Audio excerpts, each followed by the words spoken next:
On this week's Vaticano, mayors from 65 cities meet in the Vatican to answer the call of Pope Francis to become active in combating climate change.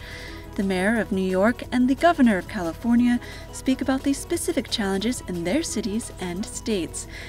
A new app lets us connect with the Vatican's art restoration community. All this plus an exclusive look at a new book on the spiritual writings of the founder of Opus Dei. This and more now on Vaticano.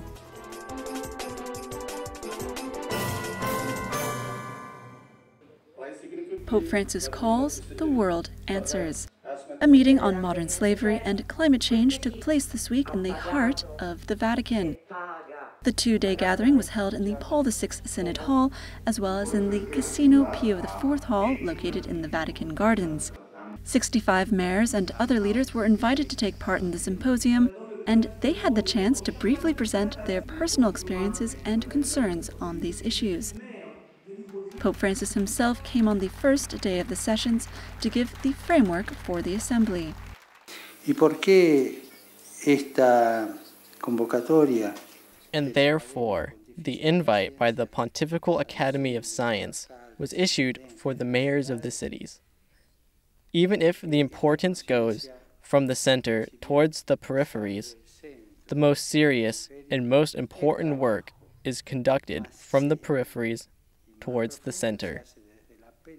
So that is from you towards the conscience of humanity. The Holy See, or this, or the other country, can make nice appeals at the United Nations. But if the work does not part from the peripheries to the center, it bears no fruit. That is the responsibility that lies with the mayors.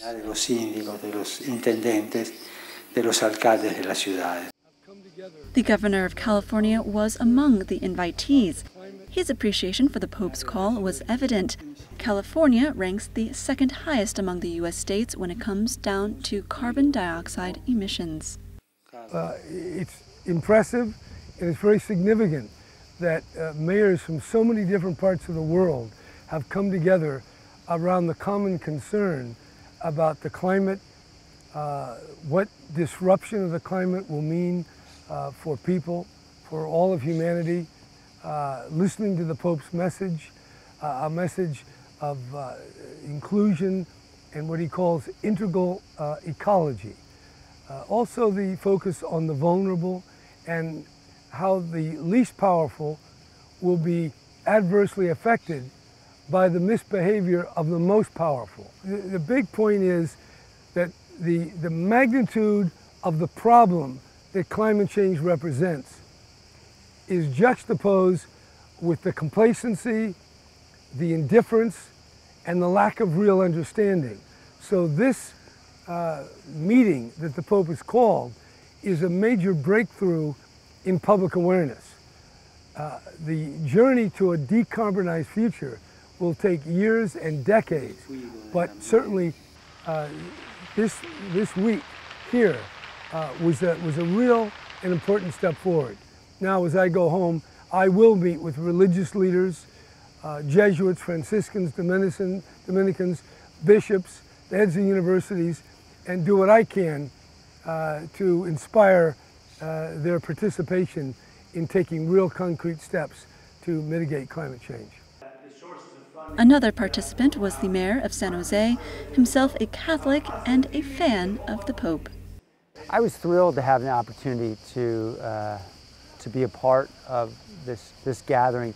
Certainly, I would never turn down an invitation from the Vatican, particularly Pope Francis. I'm a big fan, and I've really admired how he has opened the church in many ways and created a more inclusive church, and one which I think the passion has really been aroused towards social justice in a way that is, I think, thrilling for many millions of Catholics, including myself.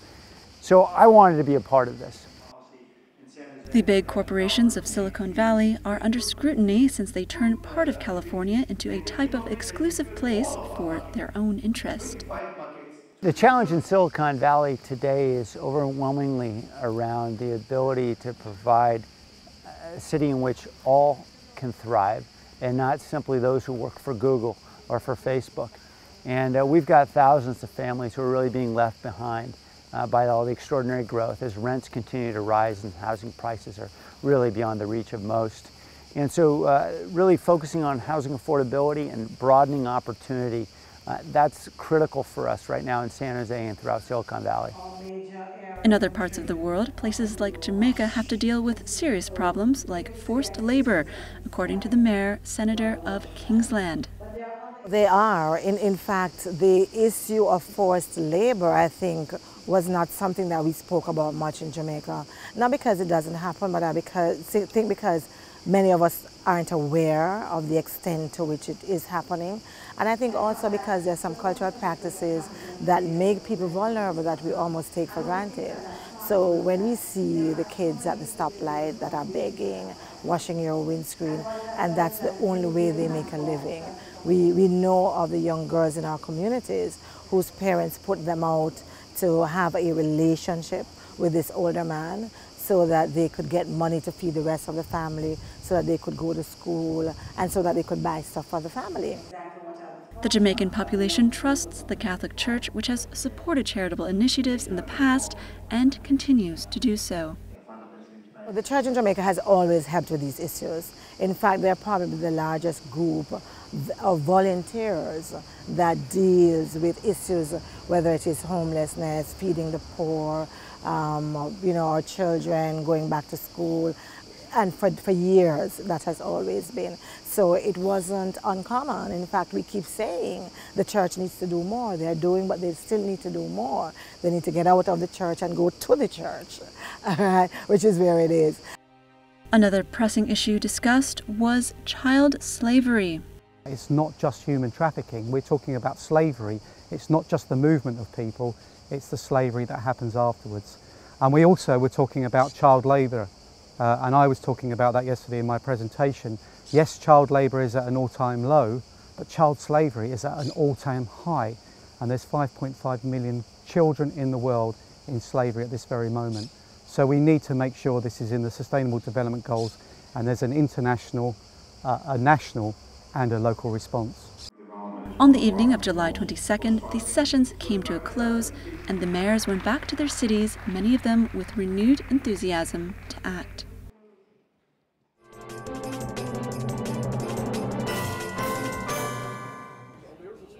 One of the participants of the top-notch gathering in the Vatican on climate change was the mayor of New York, Bill de Blasio. De Blasio expressed his excitement about the Pope's call to action. And I find it an extraordinarily effective act because a lot of like-minded people in that room are now committed to acting even more quickly to make an impact on these issues. And I think there's always the reality in human life of strength in numbers. I think it's a reminder of how many leaders around the world locally want to push their national governments to action and want to lead by example. But let's face it, having the support of His Holiness is the most encouraging thing I can think of. It's the most empowering possibility to have the strongest moral voice in the globe today calling us to action. So to me, it was an absolute privilege to be a part of this. Pope Francis does not just address the global church, but the secular world as well. I think he is calling out both the business world and the government world. I think he's equal opportunity. I think he is saying that institutions around the world have failed and need to deal with the issue much more forcefully. He's certainly not afraid to talk about the problems of the capitalist system, and that's necessary. But he also makes clear that governments must do better. One of the more difficult questions addressed was how climate change and human trafficking were connected. And I think if you listen carefully, he was saying that we've now set up a cycle that's degrading us because not only have we created a dynamic where our environment is in steady decline, but it's also limiting the economic potential of so many people. And therefore, not only is inequality deepening, but in the absence of opportunity, some of the worst possibilities occur. That's where you see an uptick in trafficking, you see people taken advantage of, you see young people with no other economic opportunities pulled towards the very worst activities or forced into the worst activities. So I think the Pope very powerfully and elegantly blended those points together. They are all interconnected. If we are not attending to the earth, if we don't have a just economy, if those two realities are based on business decisions and government decisions that don't make sense. The mayor had revealed his plan to work over the next 10 years to reduce the level of emissions by about 30% compared to those of 2005. My message is clear. We come in peace. We would like to do this cooperatively. If we see a lack of commitment, we'll mandate it. And I think that's a very important point. I said that at the United Nations when I spoke last September. But I do find in the business community more and more people who I think are socially conscious and more people who are conscious about the need to address climate change. So I'm certainly hoping for good results.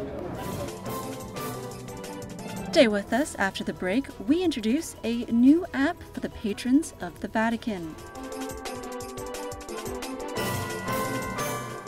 Welcome back. This is Vaticano. On a hot and sunny Sunday, Pope Francis prayed the Angelus with crowds of faithful gathered in St. Peter's Square. In his meditation, he spoke about the multiplication of the loaves and fishes. The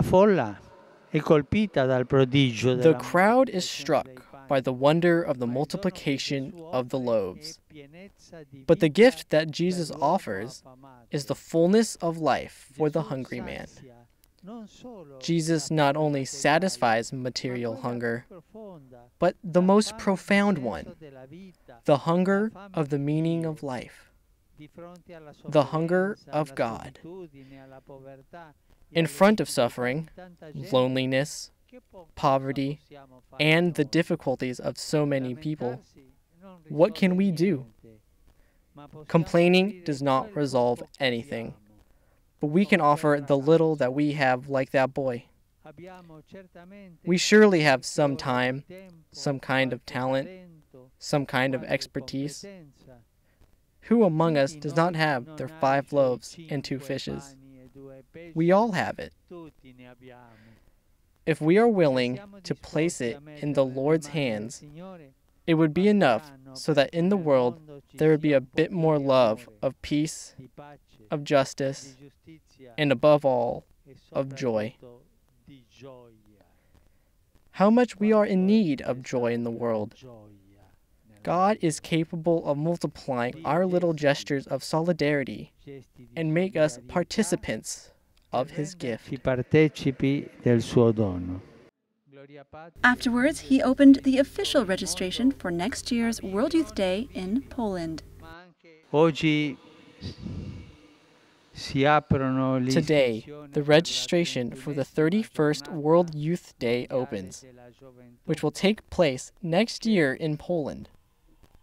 I myself wanted to open the registrations, and for this reason, I have a young man and a young woman here near me so that they can be with me in the moment of opening the registration here in front of you. Pope Francis was the first person to sign up by registering via an iPad. Afterwards, 2 young World Youth Day volunteers joined him. Ecco, mi sono iscritto. There, I am registered. Through this electronic device, I have registered as a pilgrim to this day. Celebrated during the Year of Mercy, this day will be, in a certain sense, a jubilee of the youth, called to reflect on the theme, "Blessed are the merciful, for they will find mercy." I invite the youth of the whole world to live this pilgrimage, be it by going to Krakow or participating in this moment of grace in their own communities. In mid-July, the court trial of Joseph Wesolowski was officially opened. The former archbishop is on trial for involvement in child abuse and the possession of child pornography while serving 5 years as papal envoy in the Dominican Republic. Accusations against the former prelate emerged in 2013 and an investigation was launched by both Dominican and Vatican authorities.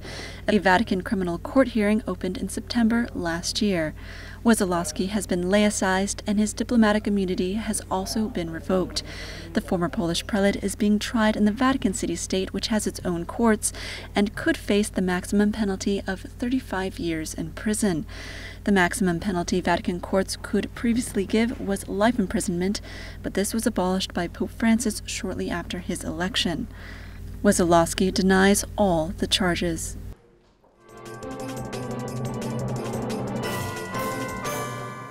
The United Nations investigation into the events of last summer's war in Gaza was submitted to the Human Rights Council in Geneva on Monday, June 29th. The report also indicates the failure of Israel in a continued matter to investigate these massive violations perpetrated by the occupying power, which are tantamount to crimes against humanity. 1 week earlier, Benjamin Netanyahu, Prime Minister of Israel, had rejected the report's findings. So Israel treats this report as flawed and biased, and it urges all fair-minded observers to do the same. American jurist Mary McGowan Davis, who heads the independent probe, said that the investigation's report would have looked different if Israel would have cooperated with it. 3 major conflicts in 6 years and the blockade have strangled Gaza's economy and impeded the realization of virtually every right of the population of Gaza, hampering access to education, housing, health, food, water, and sanitation. The Israeli ambassador to the UN Geneva, Eviata Manor, did not participate in the Human Rights Council session. The report accused Israel, as well as the Palestinians, of possible war crimes. Nearly 2,200 Palestinians lost their lives and some 11,000 were injured in the Israeli war. After the session, some of the Palestinian humanitarian and human rights organizations held side events in response to the UN's investigations. While talking about the report and justice and accountability, it's not Palestine-Israel. It's victims and perpetrators.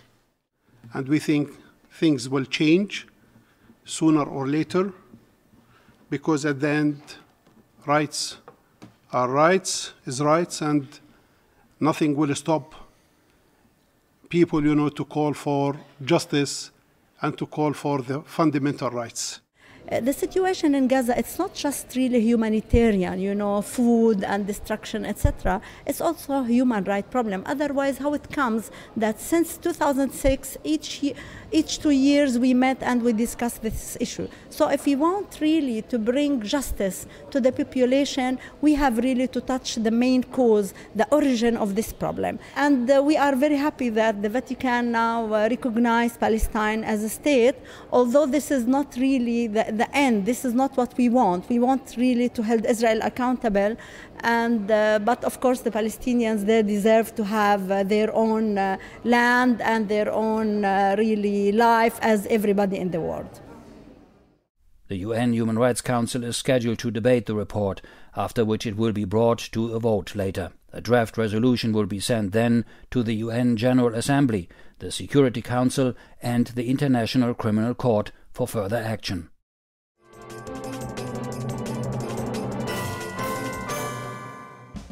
Welcome to the world of the patrons of the arts. Patron, which is the name of a new app, is designed for a unique purpose.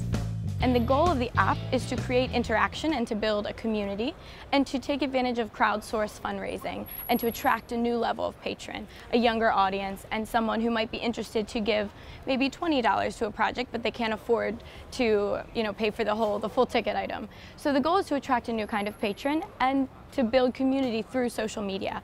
So the way the app is structured is it's kind of a news feed layout. So every day there's daily updated content. So just like you check Instagram every day with new things, you can check the Patrons app every day for new fun facts about patrons, about curators of the museums, about the different artworks in the museum, different events that our patrons are doing across the world. The app service is for experienced patrons as well as new members. It also encourages more people to join the cause. You can comment, you can like, you can share it. And then if you are a certain level of patron, because when you sign in, you distinguish yourself as a patron or non-patron. If you are a patron, you then have a direct chat messaging service with our office, so that you can learn about your project that you funded, and you can say, you know, hey, I'm eating breakfast and I'm curious about my project. I wonder what's going on. Just send us a message through the app and we'll get back to you in real time.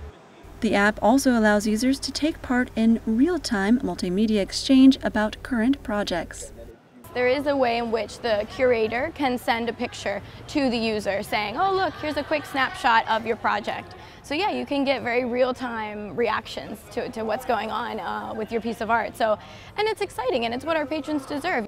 Anyone interested in preserving the important Catholic heritage in the Vatican may find the patrons to be the perfect way to go about it. The Patrons is a group that was founded in the early 80s. And they're a mix now of international people. Originally it was founded just as Americans, but now we're growing and we're very excited to have European and Asian partners. And what we do is we fundraise for the various restoration projects in the museums. Our kind of capstone is that every year we publish a wish book, which lists all the projects in the museums that need funding. And then we send this wish book to our various chapters throughout the globe, and they adopt projects. The app will be available to download from August onwards. Just search for Patrum in any given app store. Stay with us after the break. We look at a newly translated compilation of writings by the founder of Opus Dei.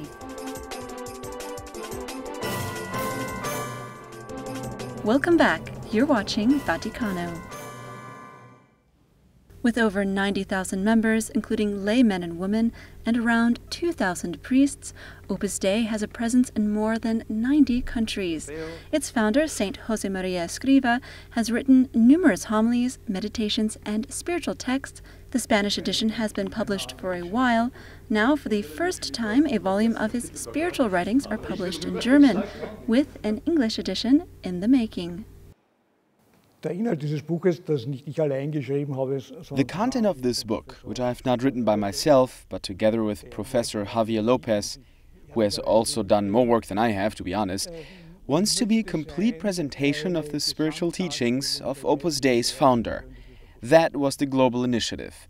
The most interesting is that there is a lot of literature focusing on individual parts of the teaching of Saint Josemaria Escriva, but there has not been a general concept and a complete presentation of what he taught. And that was our goal. The Italian translation is planned and also much advanced. It will be worked on this summer, and then the first volume of the English edition as well, which is very advanced. I will spend the summer with the last corrections of this first volume.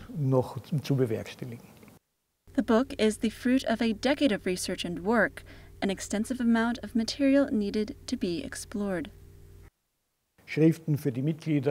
Writings of the members, thousands of pages, then thousands of pages of transcriptions of his homilies, of his pastoral work in general, that have not been published prior, that are still to be published, and will certainly fill the coming decades. But all of these materials were at our disposition, and insofar we offer something that has not been available previously anywhere. Though written with scientific scrutiny, the book is easily accessible for the common reader. One of the main themes is, after all, the sanctification of the ordinary life.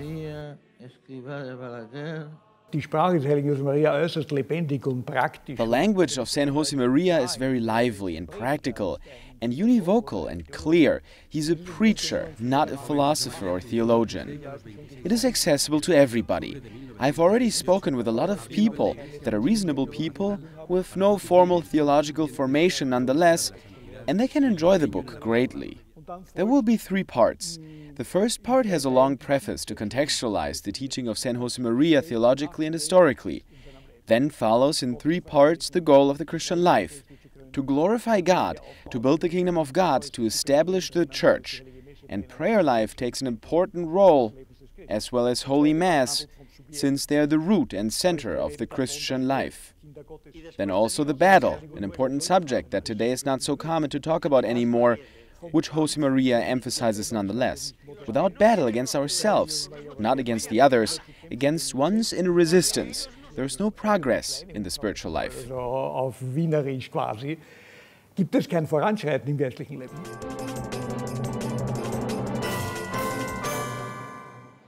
Today, already part of Rome's and the Vatican's makeup, this monumental street connects St. Peter's Square to Castle San Angelo. Every pilgrim and every tourist today sees a wide street that leads to St. Peter's. That was not always like this. Since this street is not really old, she was only constructed in the 30s of the past century. And then the idea was born to build the street. Until then, we had here a part of the Borgo. There were churches, palaces, and houses for rent. All of that was demolished under dramatic circumstances. There were heated discussions if this should happen or not. Because the impression of walking through the small, dark streets to St. Peter's was phenomenal, all of a sudden you stood in front of the great, wide, welcoming square of St. Peter's. But in the 30s, it was finally decided to build this monumental street. It took a long time to build, by the way. It was only in the 50s that it was finished, and only since then it bore the name of Via della Conciliazione, Reconciliation of Italy and the Holy See. The street is roughly 500 meters or 1,600 feet long and took 14 years to be constructed. For special events, it has acted as an extension to the square itself, allowing a greater number of visitors to attend functions conducted there. During great feast days, it is proven that it was a good decision. Let us think of the funeral mass of St. John Paul II, or the upcoming Holy Year. This street, which will be turned into a pedestrian street for that time, will become part of the feast of the Holy Year. The obelisks along the road were installed in time for the Jubilee of 1950.